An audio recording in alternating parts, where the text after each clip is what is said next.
good evening, everyone, and thank you for tuning in to Power Studio TV.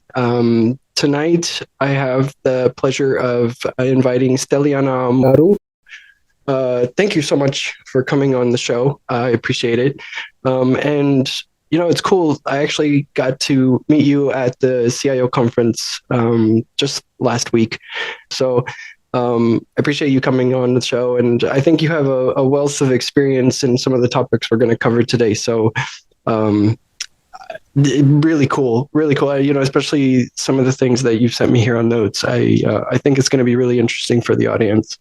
So how about I just start with the idea of digital transformation. We've all heard that a lot, all over the place, and especially in corporate. But it can be a little mind-boggling as to what exactly does that mean. So how would you define digital transformation?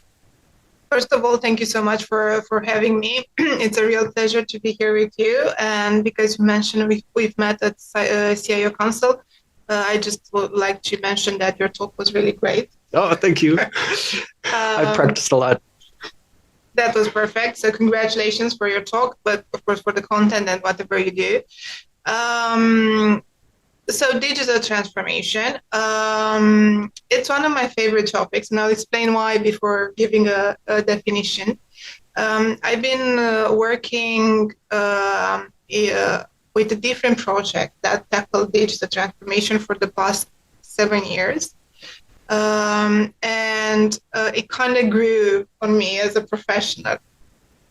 And the thing I've learned is actually digital transformation is not about technology. And I know I'm so glad you said that.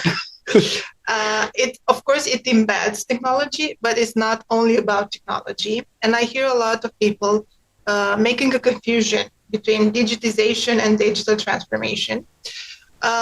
So having in mind the experience I have, I would say that digital transformation is a mix between people, culture, and technology, because it's actually more of a strategic endeavor, and it's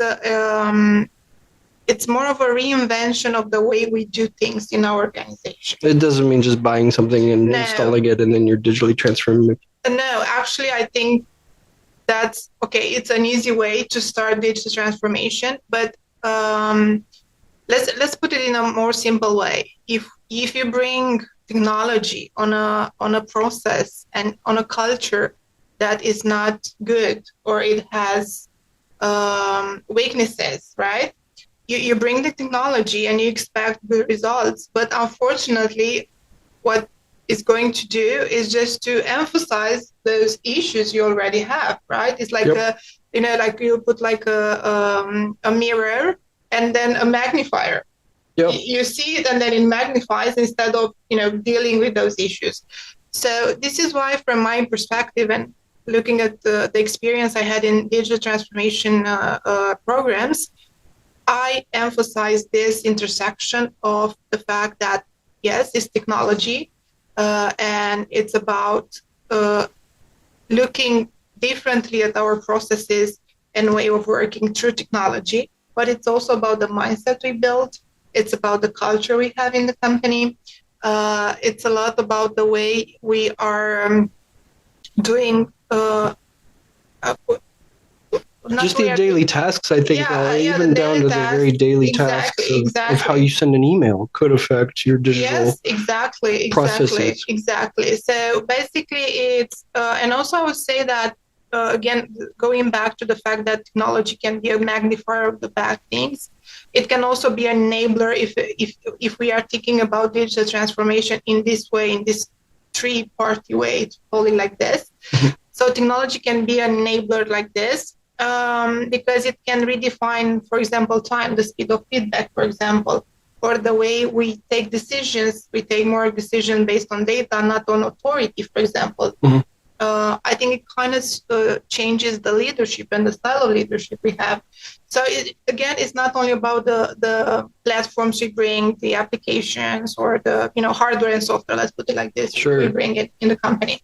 Yeah, and I think because of this definition, the real definition, and there could be misconception in management and sort of what you read on the internet or what a friend told you that it is, or what you came up with your own perception of what it might be, and the real, the real instance that you become in the process of digital transformation. Because it's not just one point in time, like on February 15, we're going to start to know.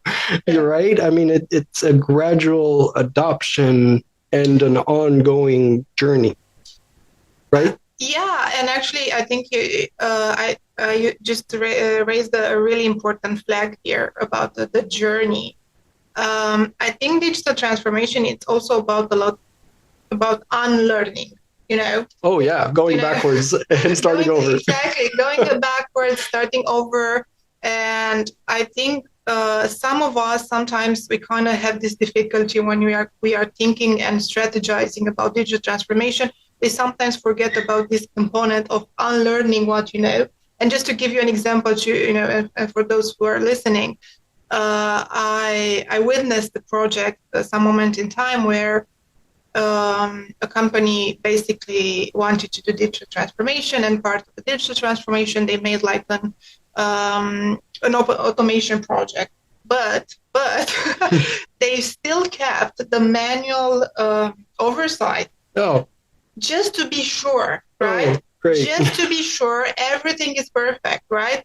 And this is why it's like one step forward, two steps back. Something like that. And this is a very important learning I had looking at that project, that it's important in digital transformation to unlearn, switch the settings. I don't know how to call it. Right? Yeah, I get it. Yeah.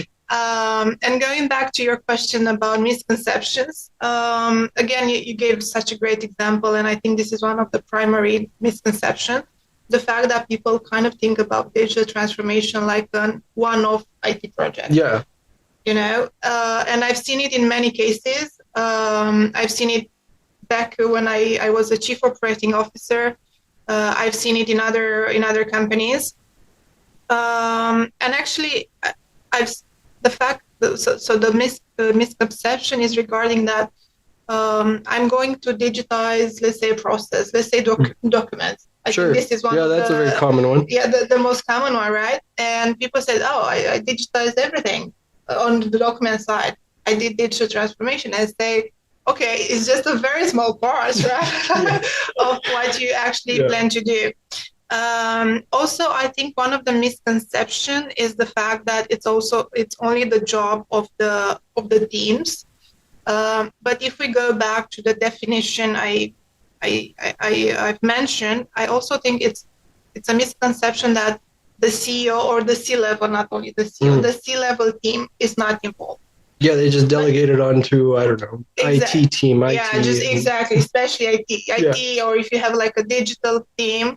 But from my point of view, it's again an extended team work, and including with C-level and top management, they should be involved there. So you mentioned culture. I mean, that's where that comes from.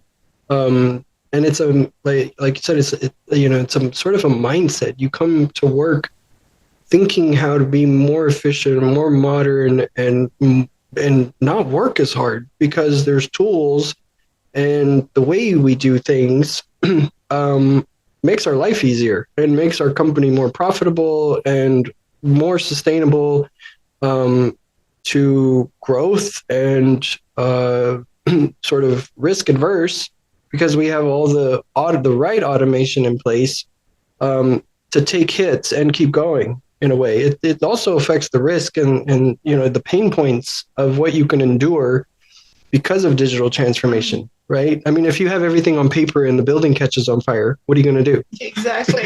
That's a pretty basic example, but it's a very good one in the same time. So culture, I mean, I would, speaking about definitions, and this is why I mentioned C-level, in a digital transformation process, I think it's important the model we want to show to the people, like the behavior, because what's culture? It's that, what we tolerate and what's actually happening in the company, right? culture is not the words on Obiceiuri. Exactly, habits. The habits we don't see, actually. Yeah. Especially the habits we don't see. It's what we tolerate. It's what we enable as leaders, and and what we promote, what we punish with codes, of course, and what we empower, right? So if we as leaders, we are not paying attention to the culture in this way, I do believe a digital transformation process is going to be not necessarily a failure, but it's going to be more difficult to implement and to gain results. Because as you said, at the end of the day, a digital transformation process is assigned with some KPIs, with some, you want to get something back, right? And it's usually in profits, in efficiency, to maintain relevance in the market as a company, to attract good people. So it has a lot of other, outcomes besides the profits, right? Yeah. So culture, I think it plays a really, really important role there. Yeah, that touches on very good sort of the initial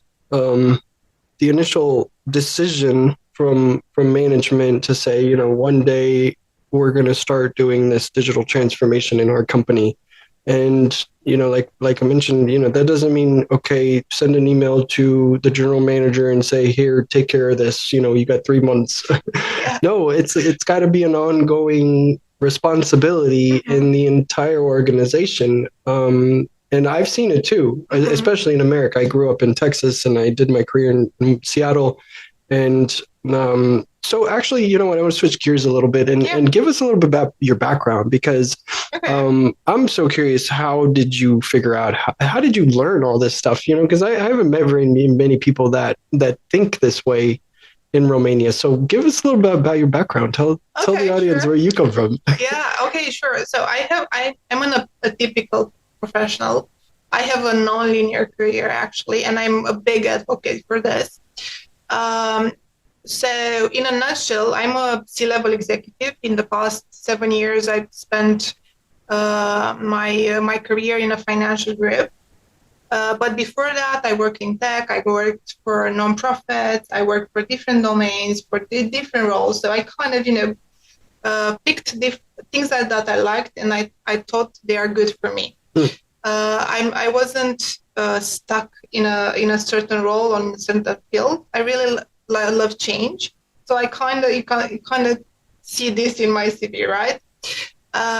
Which could be good or bad. Yeah, true. Okay, yeah. This is why I always give the examples and what I've done, based also on my personality. Because, for example, I'm a person who really enjoys and thrives in change, while other people, they thrive in a more stable environment, right? I was even a dating coach once. I've done everything. Yeah. Okay. So I agree with you, but it depends on who's looking. Exactly. Right? Who's looking? Yeah. It's really important, and maybe there are like younger people looking at us. Yeah. So it's really important to think about who you are and what values do you have and what traits do you have, and try to choose your career or careers based on that as well, not only what's trendy. So basically, I have this diverse background with different roles. Now I'm a head of growth at TotalSoft. TotalSoft is one of the oldest software companies in Romania. It's now an international player. I also have a very interesting academic background because I started in public relations, actually, in communication and public relations. And I ended up doing a PhD in big data. Congratulations! Thank you. So I have a lot of hats. In between, because you mentioned coaching, I actually am a certified coach as well. Wow. I didn't try dating coaching, but who knows? I'm open. Yeah, well, there is a need. So I grew up in Seattle, and there's a bunch of men from India in Seattle working for all the big companies, and they have no idea how to date American women. So I've been to India 9 times, and I just knew there was a little gap there in the. That's the business thinking. I figured out how to be a dating coach. You saw there's a need. There's a need. I figured out. Make some money. Good. Exactly. Why not? So that's great that you have this entrepreneurial mindset. It's really great. I also co-founded an NGO. It's called Carierista. So basically, in Romanian means career woman. It's a social endeavor, and it's very, very close to my heart because it's actually a way of giving back to the community and all the good things I received. I was raised by a single mom in a very small city here in Romania. So I kind of come from let's say a challenging background, like a modest background. But I was lucky enough, to have a mom that kind of fought for me, and she tried to give me all the opportunities she could, despite the environment. And then when I grew up and I came to Bucharest for college. I was really fortunate to have a lot of mentors and supporters around me. It's very important. Yeah. It's really kind of gives you a way of doing things, and besides learning and going to college, it kind of gives you a way forward in life. So I was very grateful for that, and I still am. So I kind of wanted to give it something back, to pass, the baton. Yeah, the baton, exactly. Mm-hmm. So with together with my longtime friend Sandra, we started an NGO, and what we are doing is that we are providing pro bono services like career coaching or CV or HR and financial education, and a lot of other services pro bono for women coming from underserved areas. Of course, for single moms, because both and Ruxandra, my co-founder, she's also raised by a single mom, and we share this origination story. We have single moms, we have low-income women, no-income women. So I do this, and besides that, I'm involved in other nonprofits. I really love to be a contributor in any way I can to the local and international community, and also I'm a lecturer. I really love teaching, and again, I'm very fond of giving it back, and through teaching, we are, I'm contributing to the new generation. They have so many struggles, and I was just talking the other days with a friend of mine that we kind of feel we had our struggles, right? Sure, yeah, of course. Adolescence. Exactly. Yep. So it wasn't easy for us either. But I'm looking at this younger generation. I see more anxiety. I see more struggles. I see a lot of choices, and they kind of are, overwhelmed by the choice. Scared, and scared, and scared by the future. I do talk with my students, and of course, on a best effort and how much I can. I try to, be a mentor and help them, because I see the struggles they have, and I look back at the way I was as a student, for example, and I see a very big difference. I see, first of all, they are more solitary. Yeah. Sure. I don't know what's your experience. I'd love to hear it, of course. Of course, yeah. I'm listening. But when I was in college, for example, and I was studying, we kind of had like groups, and we were like more prone to socializing or getting involved or being more energetic, right? I kind of sense from their side more introvert. Introvert. By design, I mean. Yeah, exactly. Society is. Yeah. But we are kind of losing, and we started our discussion talking about technology.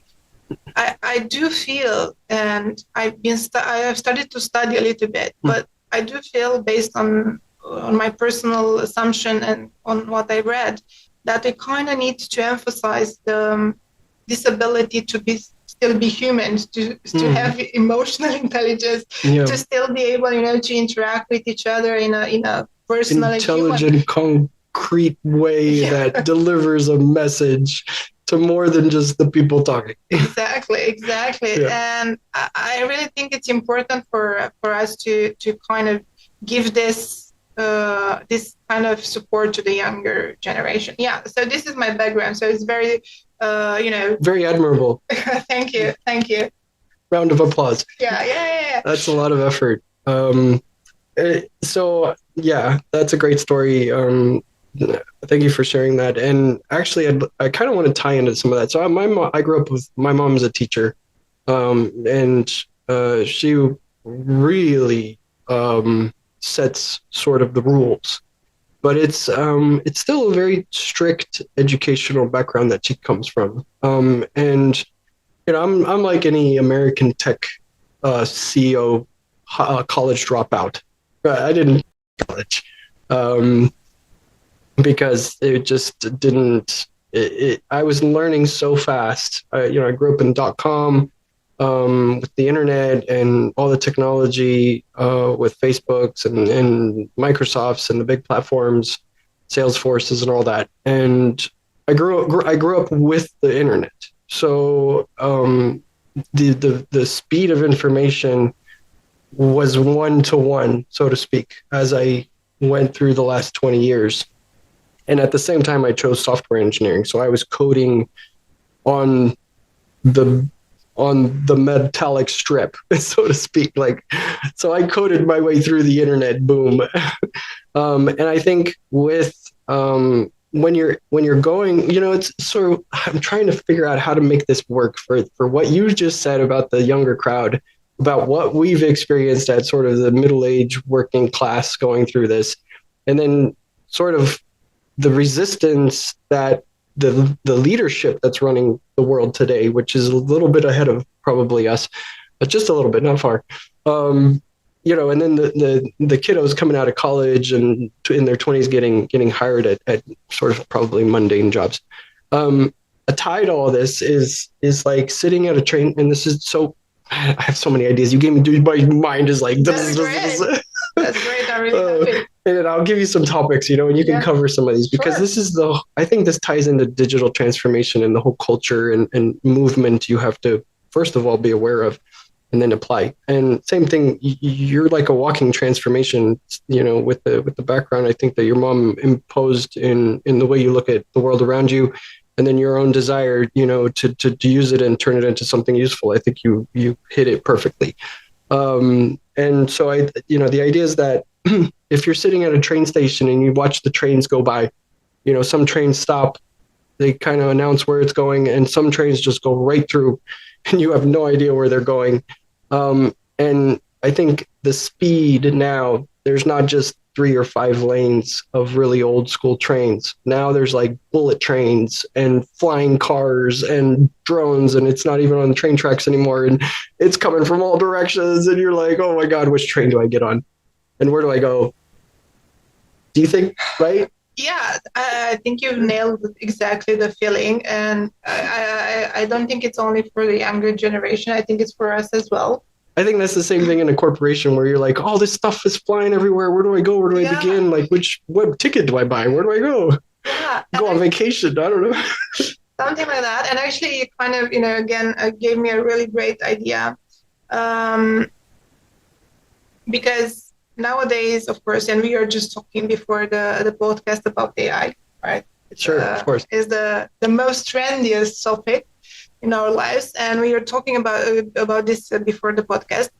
And the thing is, what I've noticed is that with the speed of AI and the speed of technology that's surrounding us, I think we kind of have like I don't know how to call it, like a professional identity. We kind of lose our professional identity sometimes. And I think the toll that kind of the first toll we have with this kind of speed, it's on the, let's say, on the emotional and the professional identity side, is because we kind of relevance. We're losing relevance. We are losing relevance. And for example, the juniors, because we are talking about the students, the juniors kind of feel obsolete, and the seniors feel they are becoming irrelevant for that. I'm just simplifying everything. Sure. And I do think the psychological toll is an important one in this era we are living at. But then those who can actually metabolize those feelings, and like in an alchemy process, transform them. they are the ones who are going to be relevant for tomorrow. And I think it's really important to look at some, like, how to call it, like some meta skills. Diversity in your thought process. Yeah, just like you did, exactly. you went exploring. Yeah. You kept that exploration and openness to, I don't want to code just in C++ and I want to be an expert in C++ because that's not going to be relevant anymore. Yeah, and I think we are not going to have that, it's job safety. Hey, I'm on, let's say, an engineer, and I'll be an engineer until I go to on the retirement, right? Right. I look around and I see that this kind of it's an important shift, and it's a shift because we are not looking anymore at jobs and the way we work simply through some skills or hard skills.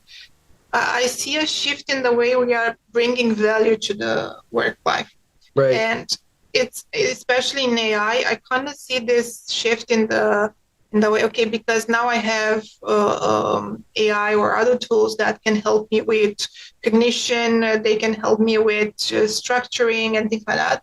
So it's a shift in how do I bring value to the job and to the workplace as a professional. Yeah. So it's kind of shifting a lot our mentality, the way we look at jobs, the way we bring value to the work life. So I think it's really important, and it's not only for the younger generation. I think it's relevant for all of us professionals, is to start, enabling our curiosity. Yeah, that's a perfect word. Perfect word. Yeah, I think this is it, because otherwise we are going to become stuck, and we are going to, and it's going to be harder and harder for us to find our place in this world. Creativity and sort of going back into that exploratory phase where you shouldn't, like as a child, oh my God, I have a 6-year-old at home, right? Oh, and nice. Yeah, and to me as a parent that I know all the risks, right? Don't do this, don't do that. You're going to get hurt. Don't stop jumping on the couch, right? But as a child, you want to get on that couch and start jumping. You don't think about you're going to fall off and break your head. Yeah, you have the tester, the tester behavior. You want to test you want to just go have fun and enjoy and get, endorphins and, love life, and nothing scares you because you don't know the scary parts yet. Yeah. And I'm not saying, go out there and forget about the risks, because that's important. But as adults, we know both sides. Mm-hmm. We know how to have fun. We know how to be creative and, curious and all this stuff, because that's how we excelled in our roles and, at a high level, especially talking about C-level, right? Yeah. You've been through the hoops. Yeah. You felt the pain. Yeah, definitely. Right? So you can't say you don't know that part, but you also went through that growth of exploratory. There's been plenty of times you did something you didn't know how to do and you learned it. And we start sort of losing that side of it because, of course, let's just be real. We're getting older. We don't want to take those risks. Maybe we're comfortable, right? What do you think it is? I think it's a bit of cognitive dissonance, I think it's called. So basically, when we are wired for comfort, but actually we live in a world where comfort is not possible anymore. Yeah. And actually, I'm going to give you an example because you mentioned my experience as a C-level. So I worked for a financial group, and I went through an M&A, so a merger and acquisition. And I was the project manager for that M&A. And that was the moment when I realized that the persons who were stuck in a mentality of, hey, I'm going to do this job for the rest of my life, and they didn't invest in learning some new skills, or at least, having that curiosity to try new things or to be a little bit divergent. They were, unfortunately, the first ones to be caught on the negative side of an M&A. And we are living through times where M&As are going to be very often. There's a lot of consolidation in the market, not only on the financial side, but in other fields as well. Again, talking about efficiency and automation. And so I really think that it's important. I'll go back just for a while to leadership models, because I think it's important, especially as leaders, to kind of instill in our teams and in our people, to start to instill in our people this type of curiosity, and that it's necessary to start to think a little bit diverse in the way we approach our work life, instead of only like one line in, because the future, there are a lot of unknowns regarding the future. None of us has a crystal ball, and we are not Sure. finding how the world is going to be in like 1 year, 10 years. But we can see some patterns, right? We can see some shifts. So I think it's important as leaders, like, first of all, for us, to start thinking this way, and then helping the teams we work with to make this shift. This whole it can be very mind-boggling to take all that, because you're looking.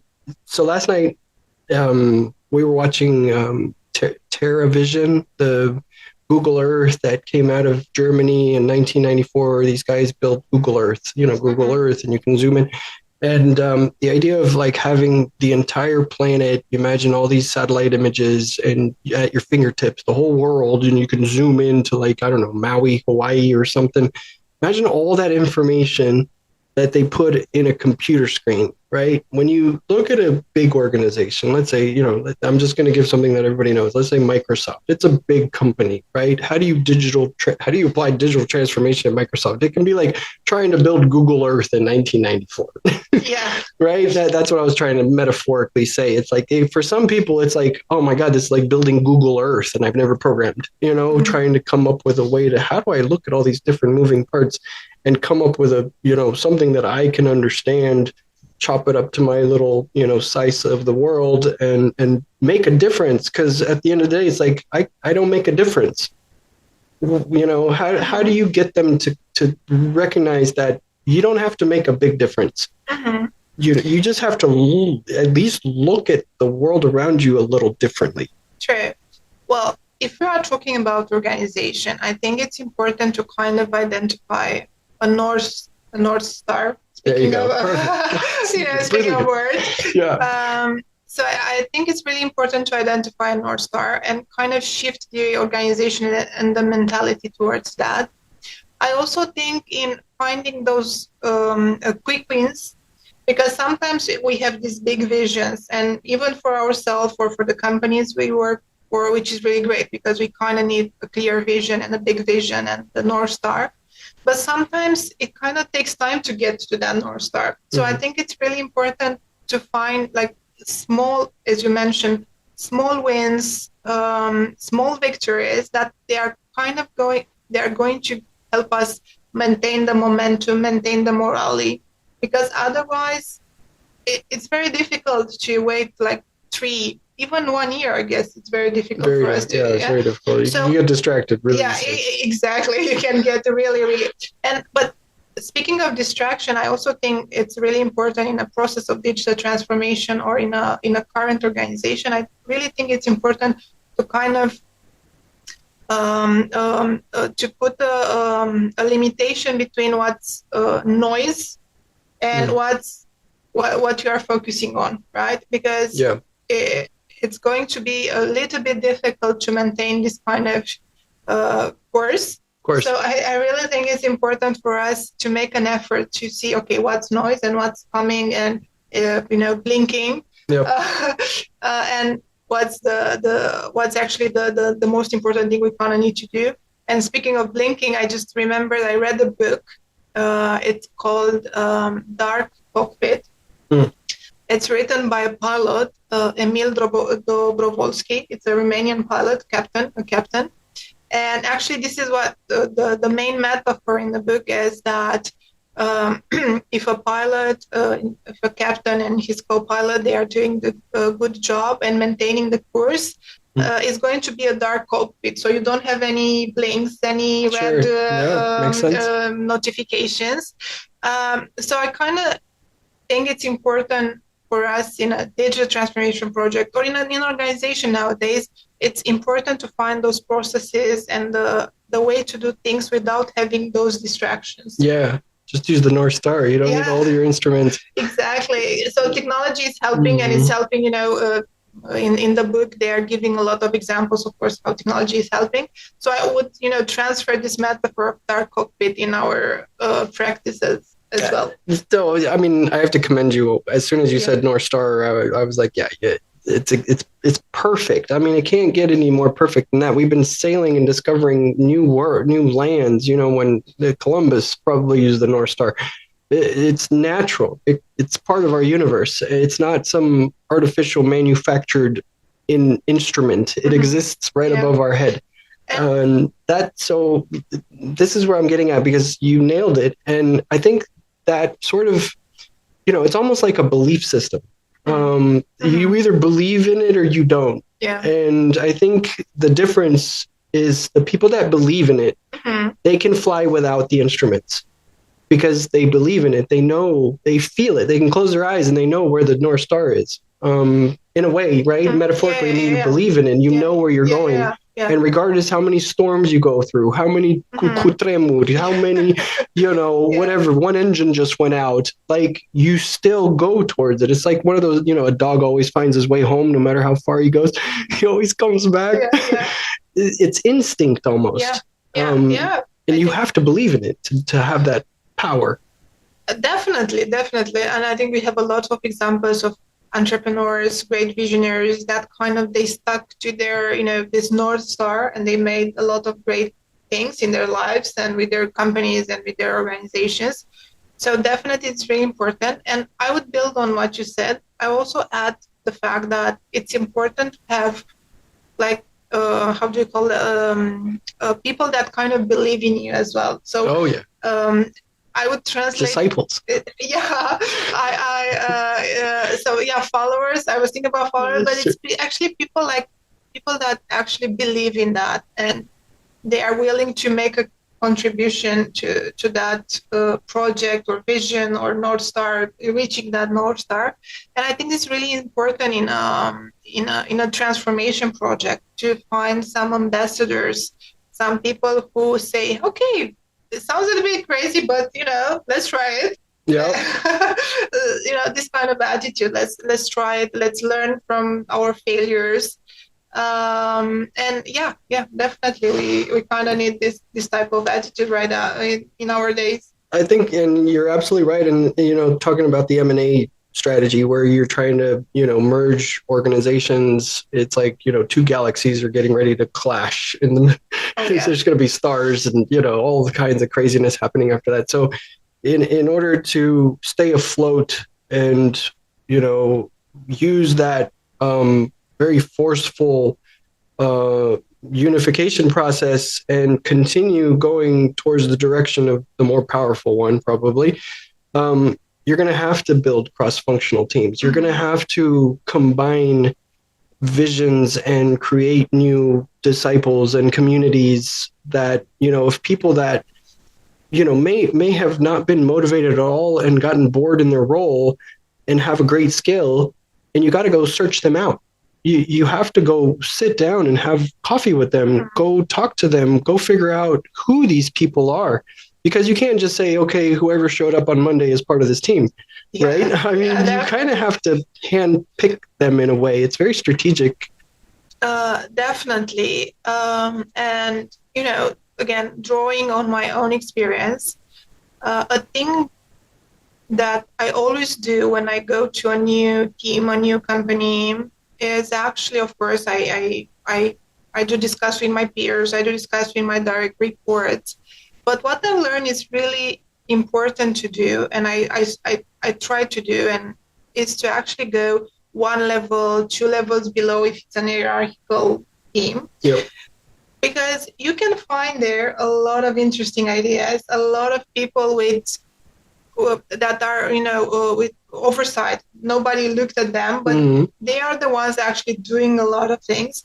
And sometimes I formed teams, bringing people from different layers, from different teams, just because I allocated some time to get to know them, as you said. And I didn't stuck, or I didn't, get limited in a certain role, or hey, I'm talking only with my direct reports or with my peers or things like that. So I think it's really important to try to get the people as much as possible, of course, because it's Of course, a really, really big company. yeah. It's a bit difficult, but I've seen this, and I'm trying to do it every time, because I can, I can fast track a little bit the process if I'm doing a change management process or a change transformation or digital transformation process. So it's really important for me to bring together the right people. Yeah. To deliver that transformation, because it's not just, hey, I'm going to bring the team for the change management. At least, again, I'm talking from my own experience, it's not working like that. You can't just say, yeah, you are in the change transfer or the digital transformation project or the change management or whatever name is, we are going to do. No, you kind of need to mix and match. And also what I noticed is really important, especially nowadays, and it's even in hierarchical companies, is to kind of find a mix between teams. Maybe to bring in certain common projects. Let's say I'm just give some like marketing, operations, and IT, for example, and find some common goals for them. Find a common roadmap, some common rituals, because this way they are not going to see their slice, only their slice, but they are going to see the entire picture. Right. And it's really important, especially in a transformation process, to kind of find ways to bring all these people on the same page. And it's not only because, hey, we have the same KPIs. Okay, that can be a liaison between us, but it's not enough. Yeah, so, we did a lot of team building in the States, and I started off on a very small team building iPhone apps, and over 7 years, I was put on very interesting projects. I went all the way up to being one of the elite developers, handpicked out of thousands. And so I learned a lot about, high performance engineering teams. How do you build high performance engineering teams where, it could be anyone, juniors, mids, devs, all kinds of people from backgrounds. But I was focusing on really, really smart engineers from India and from Seattle, from the States, but mostly from Seattle. And, one of the most interesting things that tie into giving people a goal to work together. So there was a team of about 30 engineers, and this is from my example, right? That it's the best I can come up with right now. Right. But there were about 30 engineers, and a lot of managers had gone through that team trying to make them great again, so to speak, because they were never hitting any deadlines. The software are always buggy, and this is from engineering. You could apply this in any sort of thing. But they're just not performing. They're critical because they're working on a very critical infrastructure, but they're not performing. They're always missing deadlines. They're always, and there was a pretty large team. Most people were like, I don't want to handle more than 4 or 5. I can't do that. And everybody, all the managers would last maybe a month, max 2 months, and they just said, forget this. I'm going to go do something else. And so I came in, but I came in not with those biased experience where, the parent knows the stove is hot and doesn't want to deal with teaching the child not to touch it. Right? It's that mentality where it's like, I don't know why I'm rabdare. So what's that's the mentality. And so you kind of have to come into it again with that curiosity that you aren't the boss. You don't necessarily have to come in acting like the boss and whatever, because you're going to fail. Yeah, I'll tell you right now, you're going to fail. You're going to fail. You're going to fail. I'll tell you that right now. Yeah. And so I came in like one of them. I was like, okay, what are you working on? Let me help you code something. I don't know, what are you working on? Like, and immediately I took all 30 of them and I put them all on the same team. It was like my American football team. Okay. We were all on the bench. We were all drinking the Kool-Aid. We were all huddling. I was like, we got the coolest team. And that's how I started. I was like, there is no division. There is no these guys and those guys work on this. There's no division. We are all wearing orange. Right? That's step one. Yeah. Make a team. I don't care if it's 100 people. I don't care if it's 1 million people. You make them all wear the same T-shirt. Yeah. step one. Yeah, that's actually, Right? I actually read a study about that, but I'm going to share it just yes. right Okay. away. Yeah. So you see where I'm going, right? Yeah. And that's the first step in digital transformation is making sure everybody wears the same color, everybody wears the company logo, because that makes you feel part of something. You don't know what it is yet, but slowly you start feeling part of a team. And sports and teamwork is key to running large. I mean, military works on that. Okay, they all wear military outfit. You don't see a military guy in orange and the other guy in yellow and this guy. I mean, it's the common elements, and you kind of recognize a little bit of yourself in the other person. It makes it past you and your own, because you said you lose your identity, right? And then you're just like, okay, is it my company? Is it me? Is it what? What am I doing? Yeah, you have some elements. So basically, I actually read the study. I was reading a lot about elections because we just went through elections. And I was trying to understand what's going on, right? Because everybody, of course, there were all these tensions and everything that was going on. So I wanted to understand the psychology behind it and what's going on with manipulation, fake news, and things like that. So I started reading and how people kind of get geared around something that in certain cases is not true. So you have believers in things that are not true. They are not factually true, right? So I was very curious about that. And I found some studies actually. And this is why, because I remember the t-shirt example. So the scientists actually tried to figure it out, how people bond with each other and how they find relevance in each other. And, they get grouped, let's say like. And what they done a lot of hypotheses and they try different things. And they actually just split the persons who were taking part to that experiment. They split into groups and they gave to one group a teal t-shirt and one, let's say, purple. And they had no other affinities. Yeah, just the fact they had a certain color of a t-shirt.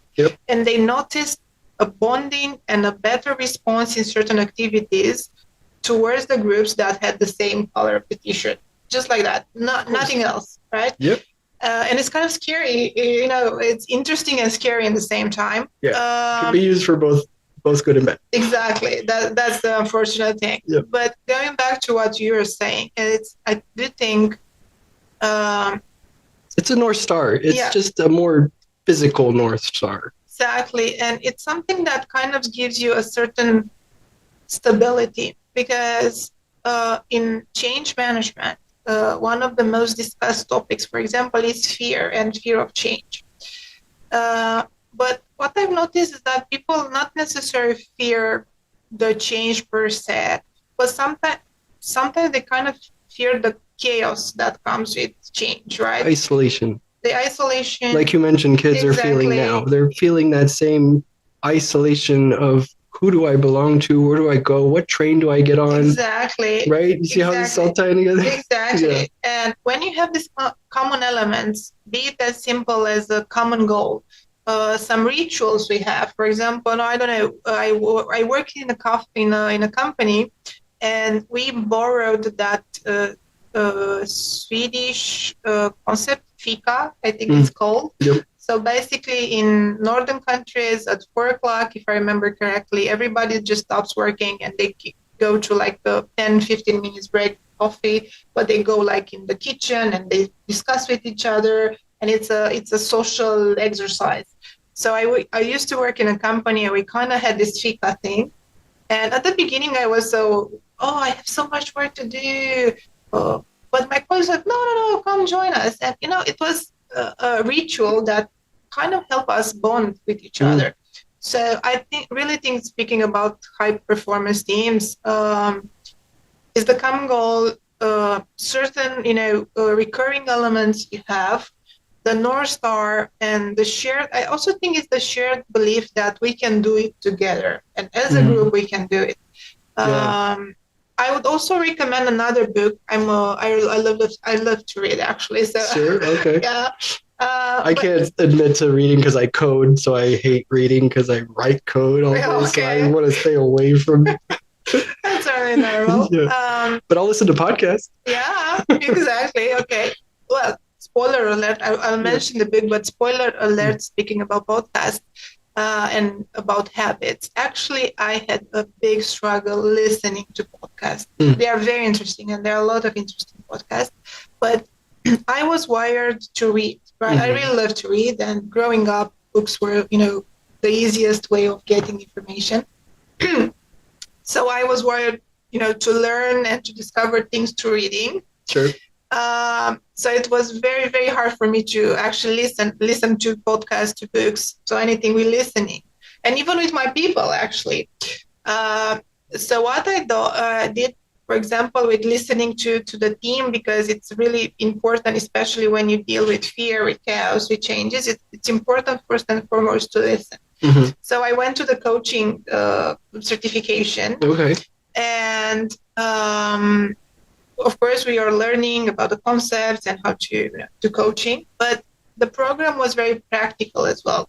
And they basically they thrown out in the water of coaching, let's call it like this. And basically they paired with our peers to do coaching, although we had very little information about coaching. And what I realized that when, in those sessions, the first session was that I don't know how to listen, actually. And people were talking to me or towards me, but I had a very limited ability to actually listen. I could understand, but active listening, yeah. Although, as I mentioned, I was I have a bachelor in communication, right?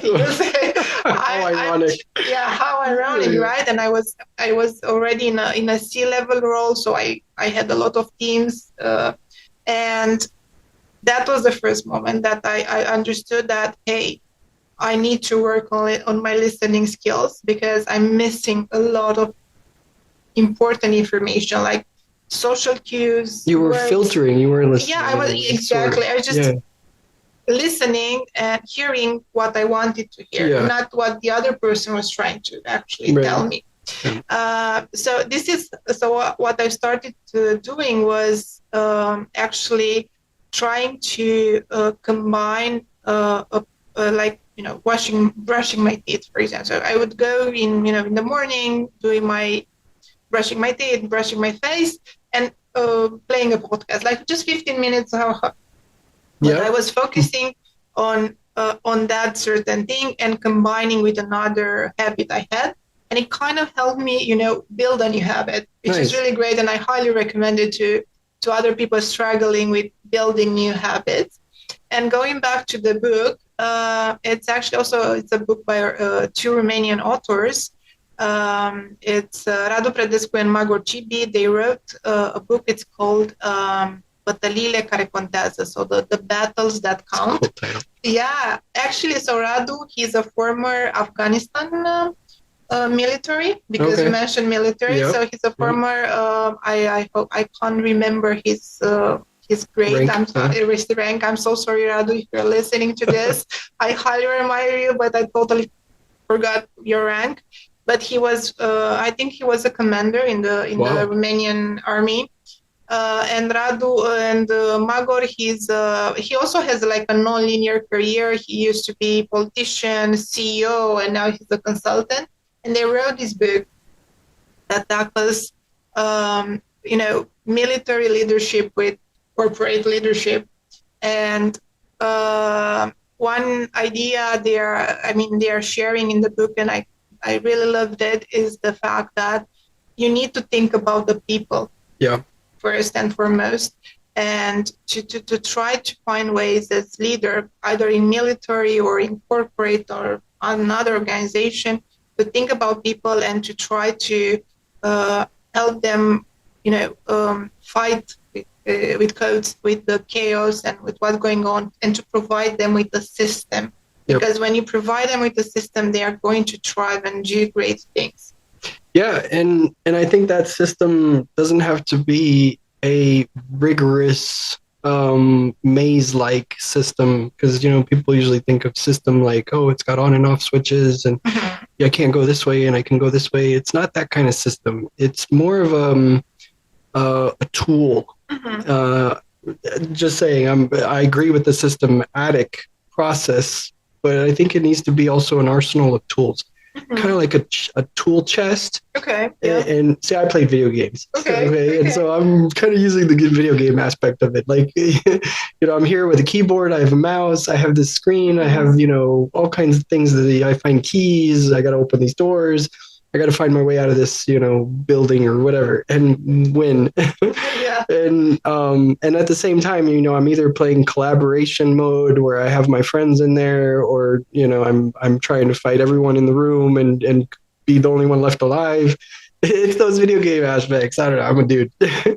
But that sort of system where you have you have your tools, which could be your Microsoft Office, whatever you want to call it, tools, or it could be an AI, ChatGPT, or a custom AI, or a new process. Documents now go in PDF. All these are different processes and tools that you have to do to perform your daily task to get paid. At the end of the day, did you do it right or did you not do it right? Yeah.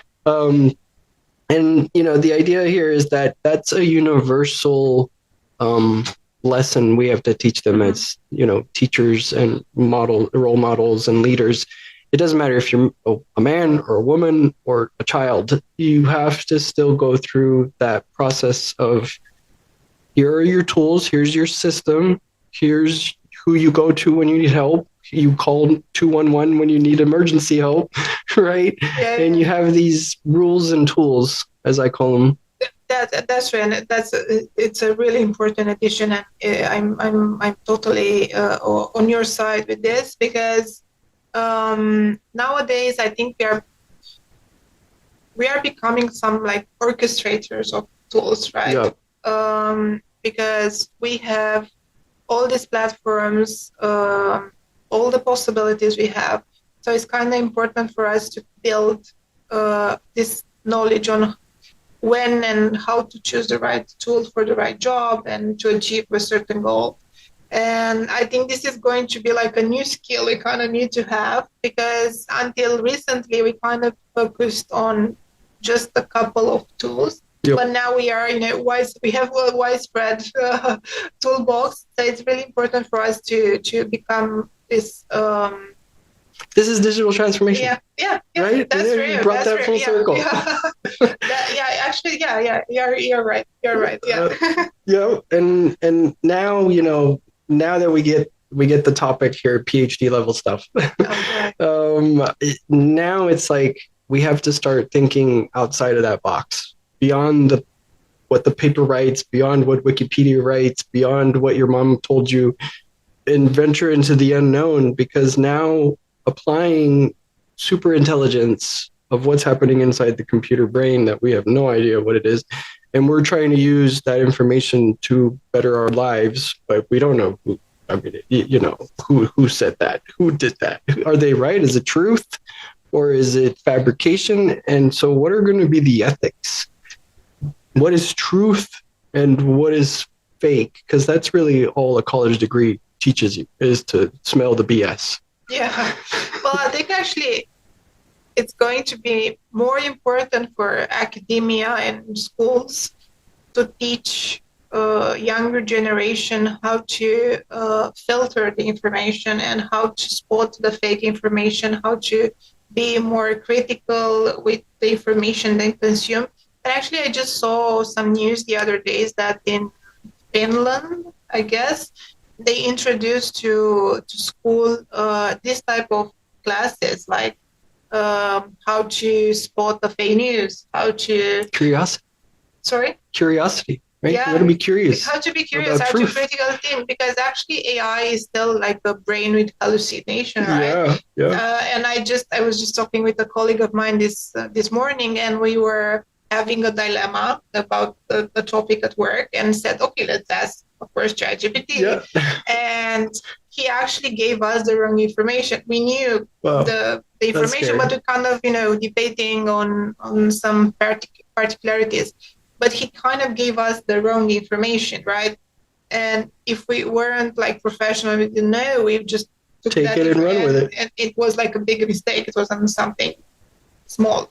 So I think it's important talking about ethics. Going back to that, I think it's a two-way approach here, in the sense that I think school is going to become a very important actor in the way us as seniors, but also the younger generation thinks and challenges the results of an AI.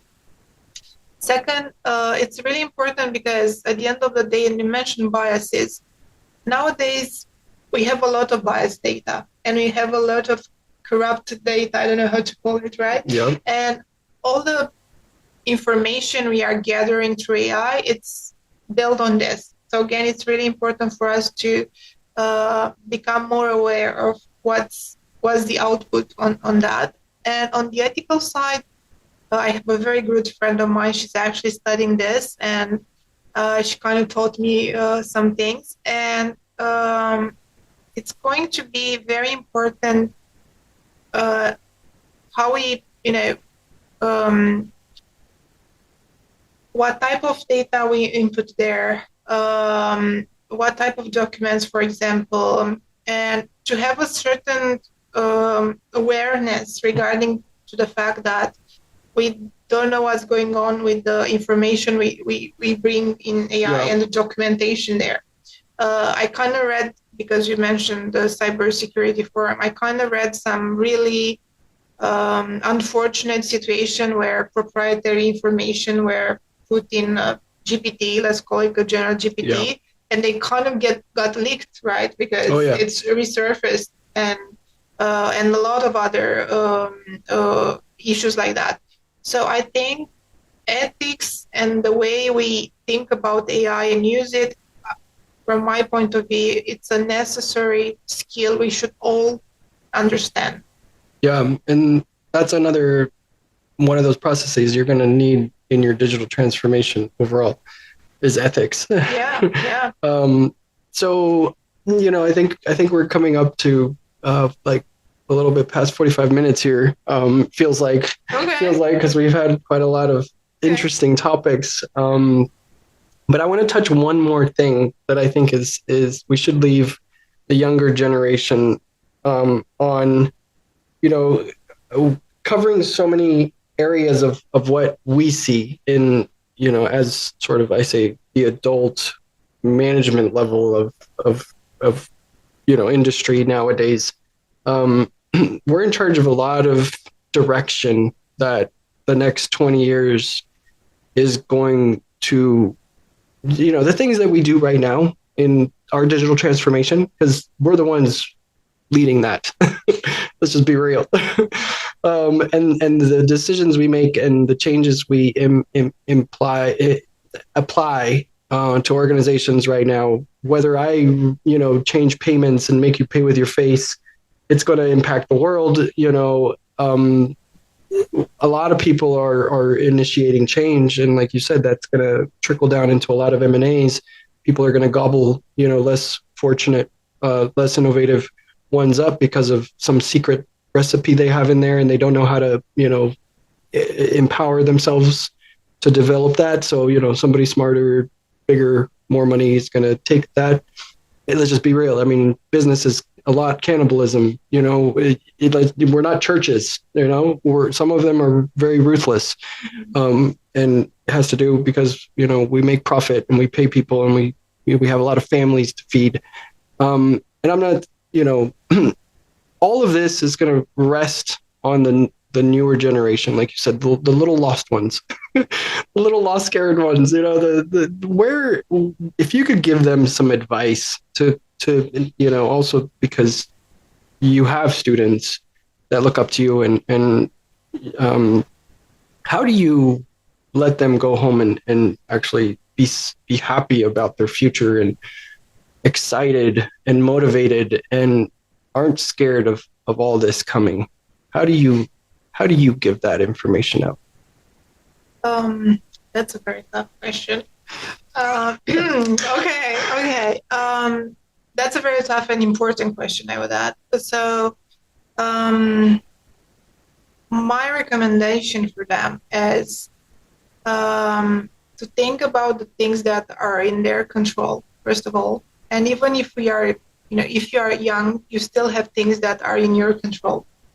And I would recommend them to think what's in their control, because this can mean something for me and can mean something else for you, So this would be my first thing. Second, I would recommend them to get as close as possible to the real decision, to the leadership. And even if they are juniors, they should have this kind of self-leadership and act as a leader. And third, I would say that's really important to kind of invest in these meta skills, emotional intelligence, communication, negotiation, critical thinking, data literacy. These are not topics that, you go to. Yeah, they don't teach you this. They don't teach you this, unfortunately, but I do hope and I know some teachers and lecturers at university, they are embedding this in their lectures, right? Because at the end of the day, to thrive in the future society, I do believe we are going to need this type of skills. Yeah. Regardless of the jobs we are going to have, or the professions or the career paths we are going to have. And the technology, like you said. And so it's exactly. people, mindset, culture, and tech. Yeah. So if tech is always changing, there's only two other things. Exactly. One, your culture, which it could change, But in culture, or the people. But it's also important. I would add, because you said about culture, I would also add to kind of get to know themselves, to know their values. You when exploring. Yeah. And stay creative, curious. Exactly. Because it kind of gives you, in the same time, a grounding, but also it gives you wings, right? I don't know. It sounds a little bit. Red Bull sponsorship. Yeah, exactly. We should. Yeah, we're gonna call Red Bull after this. Gives you wings. Exactly. So, I think it's really important to find ourselves, to find our values. They are such a great way to filter what's going on and filter the information and be part of a community and find our tribe, right? Yep. Through our values. So I think this is important as well. Yeah, well, you know what? Thank you so much. That was a lot of information. I probably watched this 2 or 3 times to get that grasp. And I really appreciate you coming on the show. I think the topics that you come with has a wealth of value all the way down to students and up to, top management in some of the companies in Romania. So I really appreciate it. Thank you so much. Of course. And we're going to wrap this up. And thank you again for tuning in to Power Studio TV. Do like and subscribe our channel on YouTube. And hope to see you next time. And you know what? If I invite you for a follow-up session, because we can take the second part of this. Definitely. If you're willing to come back, I definitely want to talk about this stuff again. Sure, so. I've been more than happy to join you again. Yay. Thank you so much, and thank you for the listeners. Cool. Well, thank you everyone, and have a wonderful evening. Good night.